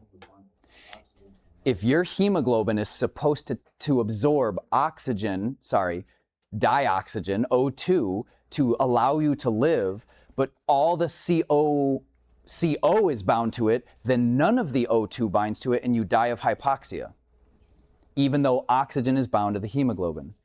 So wouldn't that, if you did a pulse ox, wouldn't that give you like a pulse reading? It would give you 100% reading because the pulse ox would say, hey, oxygen is bound to every hemoglobin. And you'd say, do you mean O2? And it'd say, I don't do that. Yeah. I just detect oxygen. So why doesn't CO2 bind to the hemoglobin? Because it's not CO2 floating in the blood. That's just how I'm representing it. CO2 becomes bicarbonate in the blood. Excellent question, though. And boy, am I glad I looked it up this morning because that would have been awkward. Yeah. Isn't SPO2 like carbon monoxide more? Say it again. Doesn't CO2 or SPO2 like carbon monoxide more? It doesn't, okay. No, it doesn't like it more. Okay, we don't need to go in, your book goes in depth on VQ mismatch. That's for the A class because you have an A book. Okay, everybody see this right here? Yeah. This is your VQ ratio. Everybody has 2 of these. Left lung, right lung. Air goes up or down? Let me rephrase. How do I rephrase this? If I blow a bubble in the water, does it go up? Yes, okay? No one is surprised to see that there's more air at the top, right? That means your lung has more air up here and more blood down here. This is your ventilation to perfusion ratio. You have more air up and more blood down, and that's fine. Ain't nothing wrong with that. That's how we live. More perfusion down here, more ventilation happens up here, and the ratio of that is what we need to live. The problem would be if I had air all the way down here and too little blood, or blood that was full up so much I couldn't ventilate. We need an appropriate ratio. So all I need my EMTs to know about right now is that VQ ratio is simply talking about the air and liquid composition in my lungs, and that a VQ mismatch means something there is off whack. We'll talk about how pulmonary embolisms and shunting affect things later. Don't dig too deep into VQ mismatch is my point. To answer Thomas's question, pulse oximetry does not show O2 levels. What does it show? Oxygen binding. It is non-specific. So no, the pulse ox doesn't prefer carbon monoxide. Carbon monoxide prefers hemoglobin. Carbon monoxide has an affinity of 240 times more likely to bind than O2. Once you get it on there, you need a hyperbaric chamber to get it off. They put you in Michael Jackson's bin, and the air pressure increases so much that it forces the molecules off the hemoglobin. Otherwise, you die of hypoxia, even though you've got oxygen everywhere. So, not to hurt anybody's brains, but is it like competitive? I don't know the phrase enough to say yes, but if I just use the framing of competitive as a, if we can agree that to say that, I don't know. I have a suspicion the word competitive means more than I can use it for, but I'll say this. If I've got hemoglobin here and I pour in carbon monoxide and carbon dioxide, I'm not only thinking, I think more carbon monoxide is going to bind. I'm sure no carbon dioxide, goodness, dioxygen is going to bind. In summary, I'm not sure it competes, sweetie. I'm pretty sure it wins every war. Well, okay, so like when I say competitive, it means like it could come off. No. The mono. Nope. So it, No. So you have to put more. You have to push it off with pressure, hyperbaric chamber. So carbon monoxide is a form of oxygen? Carbon, oxygen, carbon monoxide, carbon monoxide. Dioxygen is 2 oxygen molecules. You'd be like, well, what's the big deal? 1 oxygen, 2 oxygen? I'm like, well, the ozone is 3 oxygen. That'll kill you. So these oxygen molecules that we need to live also have to be in the right composition. Carbon monoxide, and where does carbon monoxide come from? Yeah, combustion. Burned fossil fuels. People want to put themselves to sleep to death. They essentially run a car in a garage. A burned fossil fuel is filling up the room with carbon monoxide. The carbon monoxide binds to their hemoglobin. It doesn't matter how much O2 is in the room anymore because they've breathed so much carbon monoxide, their hemoglobin can't accept O2 anymore, and they fall into a slumber and never come back. You fix it as an EMT by trying to apply oxygen to them and then transporting them to a specialty center. What do I need that specialty center to have? A hyperbaric chamber. Now, here's why SpO2 can be somewhat misleading. Sure, it's measuring oxygen. In this case, it's measuring O2, which is, I guess, a bit of a misnomer. My point with this one is to say, the O2 will say, hey, 98% is what it's reading. 98% of the hemoglobin I saw are bound with oxygen. We're okay. What it can't answer is how many hemoglobin did it see? If you are supposed to have 270 million hemoglobin and you have that and it gives me a 98% reading, I'm feeling pretty good about it. But it doesn't measure hemoglobin, it just measures of the amount that it saw how much are bound. So if you put a SpO2 monitor on somebody and they're gasping for air and you're like, don't worry, you're at 99%, you're up a creek. That's why I say pulse ox is a good tool, but it should be used largely like a student suggesting to you that something is wrong, not definitive of really anything. In fact, if I had a patient that was at 92%, oh, do I want to teach this? I don't know if I want to teach this. It's not like tricky or sexy, it's just, it might be contradictory. Okay, I go to the registry. Man, I don't know what they would say. I don't know what they would say. I think what they'll say is, if you found a patient with 92% oxygen, what should you do? And the answer will be apply oxygen. 92%, apply oxygen. As a clinician, I would probably be more inclined to be like, no. Like if they have no signs of dyspnea at all, I probably am not even treating that. I mean, sure, as it drops farther and farther, but as I see your faces, I regret saying that. That's what I was thinking in the quiz. Sure. Sure, I can appreciate that. I think I need to I'm almost sure I need to teach as simple as this. If their pulse ox drops below 94, then you do oxygen. Okay. Now, if you had the numbers in the 80, like 89, then I would put. I'm with you, brother. I am not confident that that is correct teaching, even if that's how I operated as a medic. Right. And that's how I was operating because I, CNA. I can appreciate that. Yeah. Sorry I took the points from you, but that's the training for, because I'm pretty sure it's the right answer. No, sir. No, I got a graduated class that treats people who are hypoxic, and if the pulse ox is the only gauge of that, I'll let it be. We know all this stuff. We can move. Just know you can put a pulse ox anywhere they got capillaries, not just in their fingies. I'm going to skip right by end title. I used to teach the EMTs to do this. I used to have it as part of your patient assessment. It used to be a vital sign you had to ask. Then I had a student fail, and he said, end title's not in my scope. Why are there points for it on the practical? I'm like, that's fair. Yes, you failed. 1 point was you missed 30% of the class.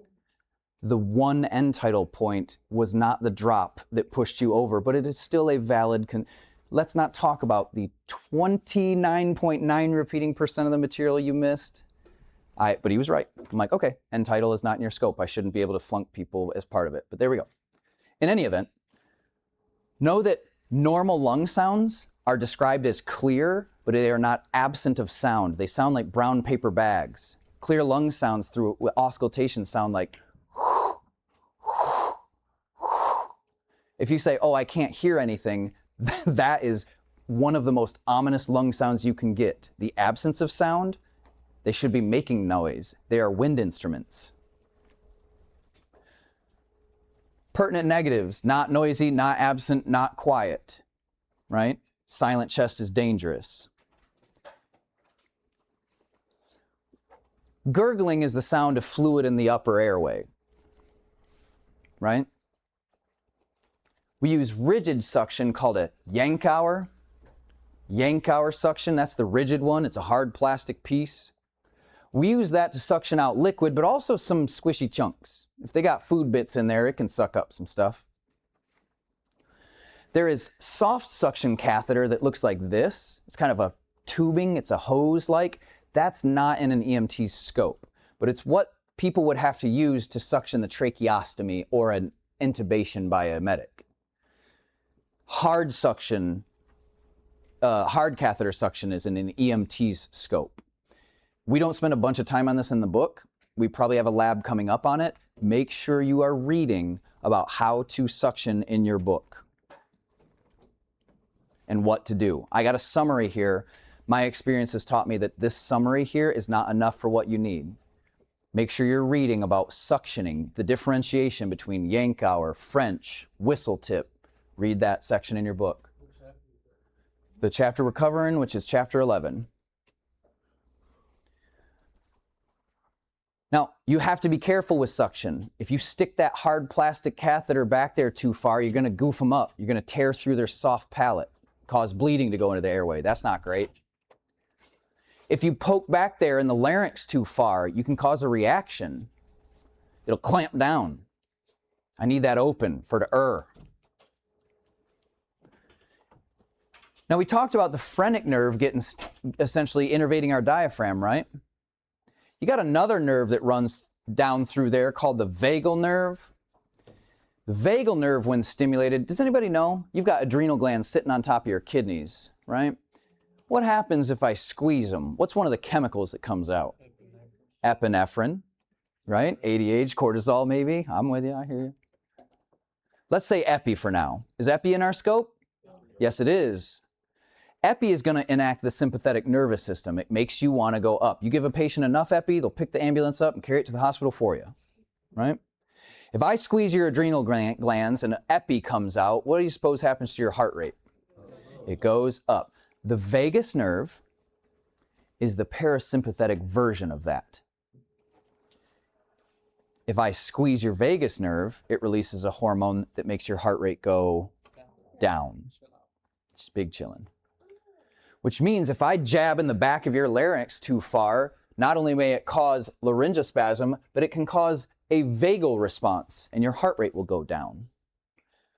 We learned this because we used to teach when a baby is born, you suction them no matter what every time. Oops. Turns out, when we were suctioning babies that didn't need it, we were jabbing around in their mouth and their heart rate was going down. We were enacting that vagus response from their nerve. You'll hear of people vagaling out. When you essentially a geriatric person who's not very good at compensation bears down to give their morning constitution on the john. A lot of pressure. It puts pressure. In fact, it's one of the things we'll do as medics. If your heart rate is too high, I'll say, hey, bear down like you're trying to take a big poop.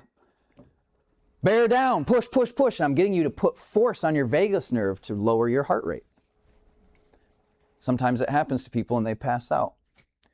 The book lists suction timing like this. We don't suction adults for any longer than 15 seconds. We don't suction children for any longer than 10. And we don't suction infants for any longer than 5. Meaning, if I've got an infant, it's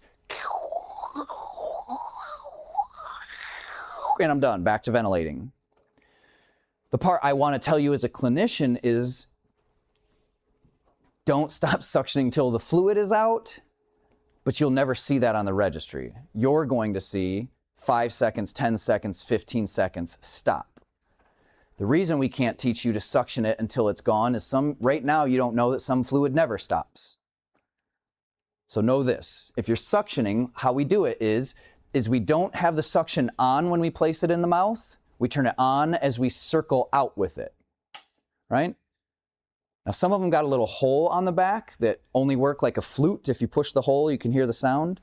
Some of these Yankauer, I realize now, there's not even a good picture of it there. It's got a sick picture of Luigi, though. I don't remember hour.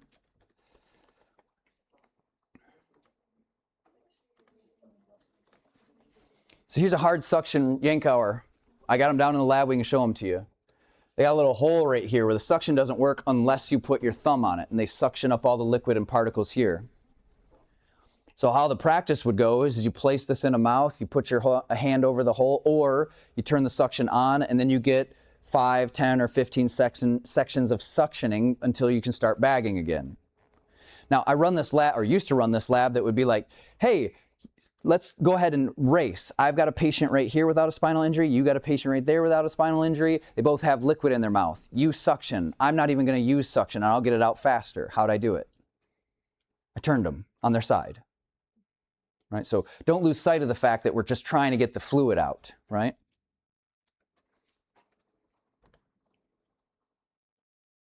Oh my God. Oh, I do have a good picture. Good Lord. Here's a Yankauer. There's a Ducanto. On the left here, you can see some Yankauers. See the internal diameter? You see the Ducanto? Which one do you think I prefer you to use? The Ducanto. Why do you suppose every agency doesn't have only Ducanto? Because this has been out for a millennia. This is relatively recent. Just know what you got. The Ducanto doesn't have a hole to push. It's just always suction. So if it's on, you suck. Are they all going to be plastic? Yep. Make sure you know that we got head tilt chin lift and we got jaw thrust. Make sure you know that jaw thrust doesn't move the spine, So if there's any chance this could be a trauma patient, you do a jaw thrust. The National Registry used to have a practical portion. You didn't just take a written, you had to go in and do you had to do a scenario in front of the registry, right? And I had a student fail once because the guy afterwards told me, she said, she did a perfect patient assessment, got almost 100%, but she failed it in like the first 10 seconds. Because she walked up, head tilt chin lift, break the guy's spine, and then did an amazing patient assessment with all the right interventions on a corpse she made. So make sure you know that jaw thrust shouldn't move the spine. Modified jaw thrust shouldn't move the spine. So if you find your patient and you think there's any chance it could be trauma, this basically means any person with obvious trauma or any person laying on the ground. If I find somebody laying on a soft thing like a couch or a bed, I'm not suspecting trauma, okay? Any chance it could be trauma, do a jaw thrust, not a head tilt chin lift. If you got to get a foreign body airway obstruction out rather, you can do this what they call cross finger technique, pushing on the teeth. A lot of times what I'll do is I'll just grab their face and get in between their teeth, especially if they're semi-conscious. Oh, you want to help me or else it hurts. Open your mouth. If they're semi-conscious, now when they bite their own cheek. It's got a good way of stopping them from biting your fingies off when you're reaching in there. That's what we're trying to do. That's okay. Eventually, it always works. Yeah, I did.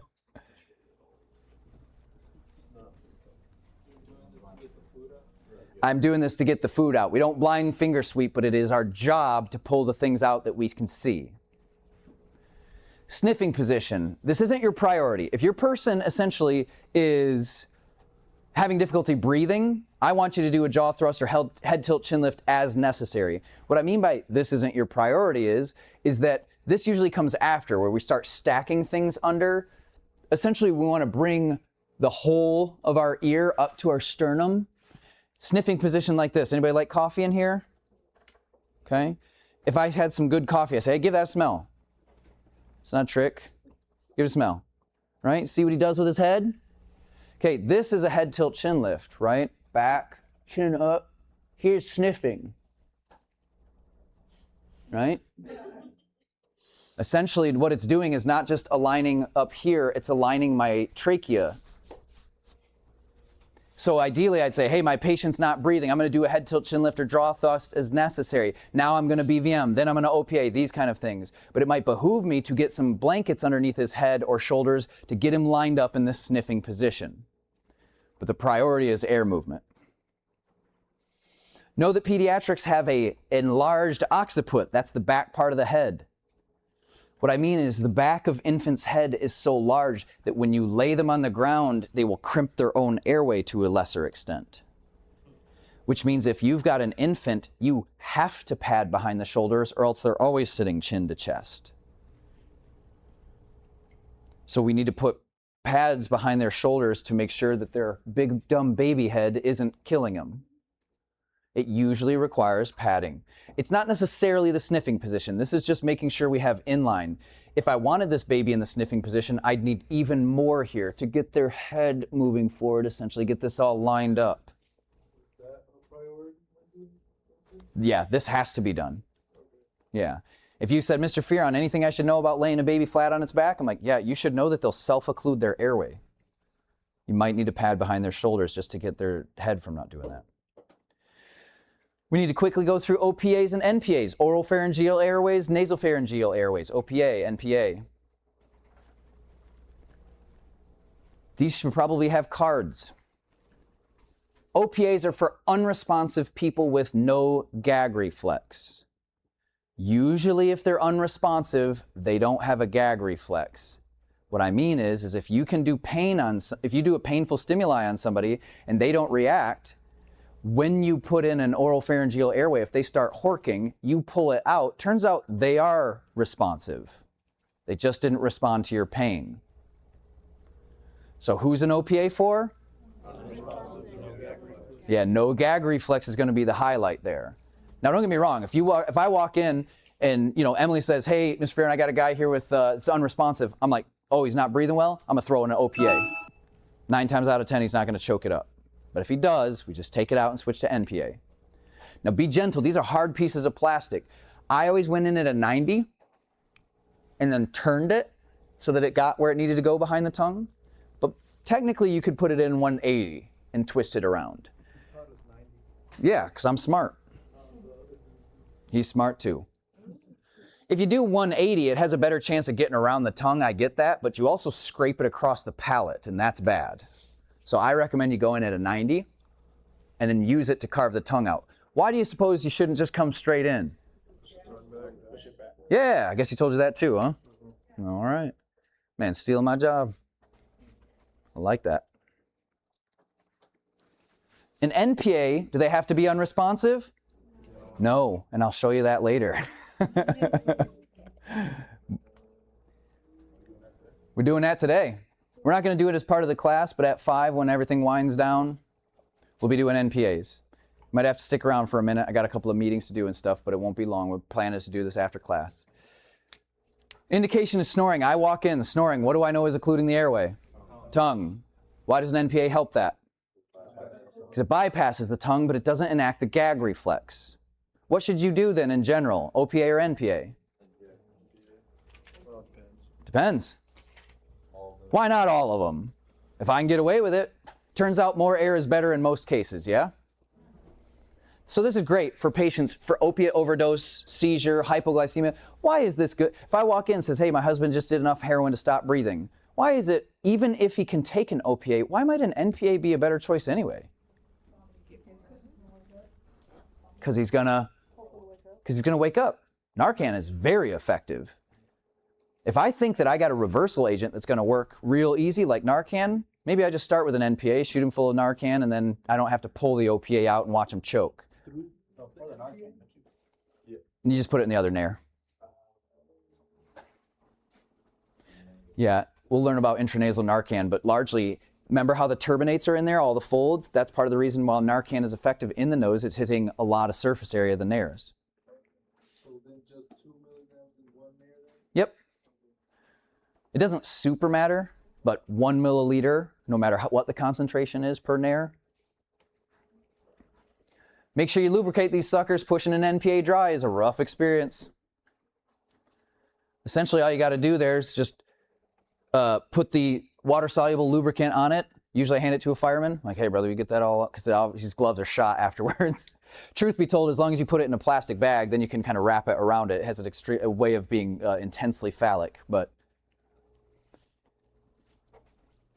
what else was I going to say? Oh, I'm not teaching you this. There's been plenty of times where we did not have lubrication, and I just put it through the patient's mouth to get the lubricant and then put it down the patient's nose.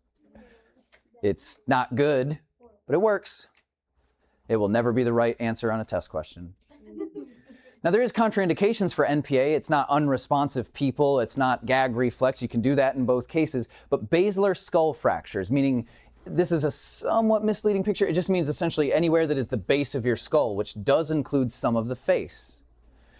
If you suspect a patient has a skull fracture, especially in facial trauma, it's often contraindicated. I'm not telling you don't do it. I'm telling you call med control for approval. There aren't any studies about people getting NPAs pushed into their brain and killed, but it's still a cultural indication. Or at least I've never seen a study on it.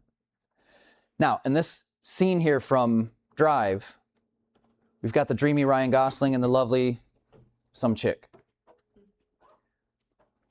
Carey Mulligan. If you can remember that we measure our OPAs and NPAs from the earlobe to the corner of the mouth, or the earlobe to the tip of the tongue, you're fine. From the earlobe to the tip of the nose for NPA, because it's got more space, or the earlobe to the corner of the mouth. Everybody touch the corner of your mouth and your earlobe. OPA or NPA? Great. Now measure an NPA. All you had to do is move your index finger or whatever is touching your nose, right? Good. That's what I recommend you do, because then all you got to do is start here in either case and measure there or measure there, okay? That is one of two ways to measure it, and I've seen this question on the registry. Make sure you know that you can also measure an OPA not from the corner of your mouth, are you ready? From the angle of your jaw to the, I guess, tip of your lips, I guess. It's no longer here and here, but it's the same, right? Like you can hold this and then do this. It's the same. I choose earlobe because it's the same for both interventions. But technically, angle of the jaw to the outside of the mouth there. Or sorry, for what? NPA is earlobe to the tip of the nose. If you want to measure an OPA, it's earlobe to the edge of the mouth. Or angle of the jaw to the front of the mouth. You can also measure an NPA by essentially your external meatus to the tip of your nose. I don't recommend those, but those are true. Recovery position. If we know prone is face down and supine is on the back, we now need to know recovery position. It is synonymous with left lateral recumbent.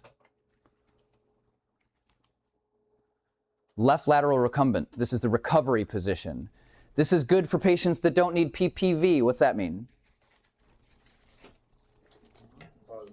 Positive pressure ventilations. What's an easier way of saying that? BVM.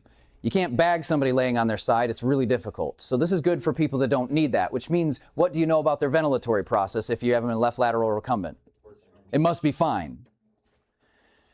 The problem with this is when you lay on your side, it puts some excess pressure on your heart.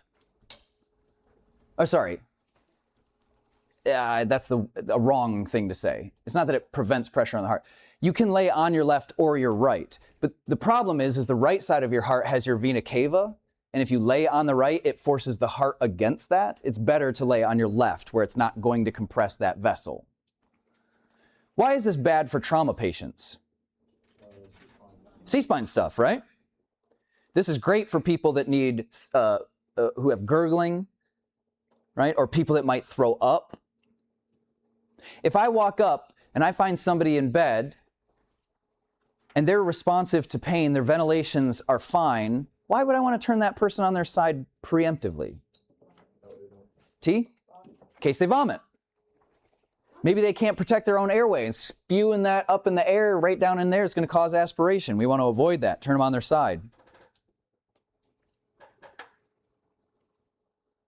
I don't need you to know these timings or these liters per minute. What I do need you to know is that a D cylinder is that small one we take to the door, D cylinder, and that the M tank, much larger, is on the ambulance. T is the tallest. I've seen that question on the registry. Is that how they ask it? No, they asked it like, which of the following cylinder sizes are you most likely to bring to the bedside or something? And I was like, what? I have no idea. I've been using this thing for a decade. I don't know what they're called. Well, I don't expect you to memorize this list. I surely haven't. But here's the 3 that are easiest to remember that will likely be right and wrong answers, okay? What is the tallest one for? I have no idea. I'm not sure where you use a T tank. You say refill the other ones? That was my only guess. It's my only guess. I'm not going to go through this stuff. I'm going to go through it now very fast, but make sure you know your intervention cards. Nasal cannula, non-rebreather. Make sure you know your FiO2 percentages, 24 to 44, up to 90, up to 100, these kind of things.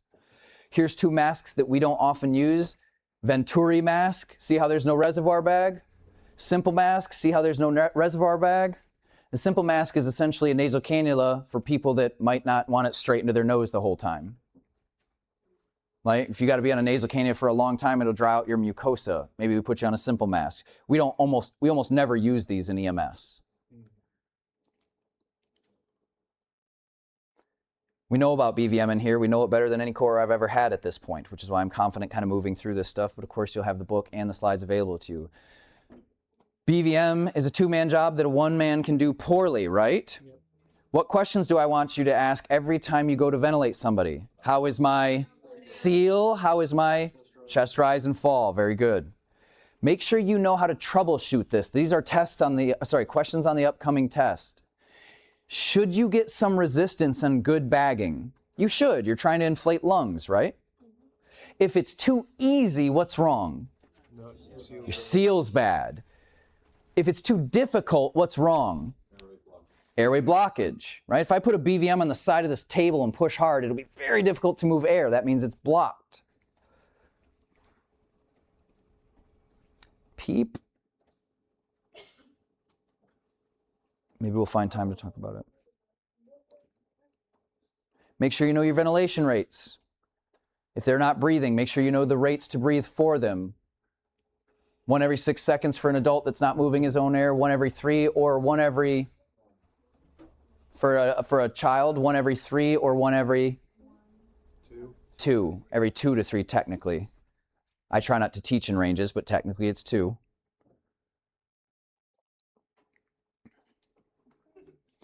Look, why I say princess breaths is not because you're worried about popping a lung necessarily. It's because if you push past chest rise and fall, you stop forcing air into the lungs and start forcing air into the stomach. Rossi. All the slides are important. I'm out of time. I'm trying to give you the best I can in the last couple minutes. I appreciate you asking. If they weren't important slides, I delete them. All right, dentures. When you don't have your teeth, because essentially they've removed your teeth, you don't get a good BVM seal. If a patient has dentures nearby and you're trying to bag them, you put the dentures in to help you with the seal because they'll have no jaw structure. Unless the dentures are loose and becoming an airway obstruction, then they got to come out. So just know that dentures can be tricky. Sometimes they're helping you bag, sometimes they're helping the patient choke. You'll need to be mindful of that. People will be found in all kinds of different positions. None of these are great airway positions. That's why step 1 of this is lay your patient supine, flat on their back. Then open the airway, suction if necessary, displace the tongue. How am I displacing the tongue? OPA, NPA, or jaw thrust, manual maneuvers. Ventilate as appropriate. Sometimes people use this initialism, sexy bagging. Make sure you have a second rescuer. You elevate the head to sniffing, extra equipment like OPA and NPA, and Yonkar suction. A lot of people like this. I don't really teach it or emphasize it. I don't have trick questions like, what's the X stand for? Because I find that some people think that this is an order of operations, and it isn't always. But it helps a lot of people, and there you go. We have a lab on CPAP. Say this with me. If CPAP is not the reason they're alive, then it's the reason they're dead. There is a window where somebody will live because you put them on CPAP, and it's before that. Whereas if you're putting on it afterwards, they're going to die. All I'm trying to say here is we probably need to turn our lab into a CPAP lab and not a scenario and move some things around because we're out of time. That's probably what I'm saying. Yeah, let's do that. Only last thing I want to say on this is tracheostomy. If for some reason your epiglottis or your upper airway isn't working, sometimes people will live chronically with having bypassed that. They'll cut a hole in your throat and put a tube in it. So now you can breathe. These tracheostomies can be cuffed or uncuffed. If it's cuffed, then your mouth is only for eating anymore, because the cuff prevents anything from going into the trachea. It goes through the tracheostomy on the side. You're going to have to read in your book about how to manage the airway of a tracheostomy. Does it surprise anybody that if they're not breathing, I might need to hook a BVM up right to the tracheostomy? No, because that's where they're breathing from. If I squeeze a BVM on a tracheostomy and it's not getting chest rise and fall, they either have an occlusion there, or maybe it's not cuffed and it's blowing back up into the mouth. So you may actually, in some cases, find that you need to cover the patient's mouth to prevent air from getting out of it as you ventilate through their neck. With a hand, your mouth? Yeah. And you know that if you hear air coming up. All right, we'll probably pivot some lab stuff to get you the CPAP info that you need.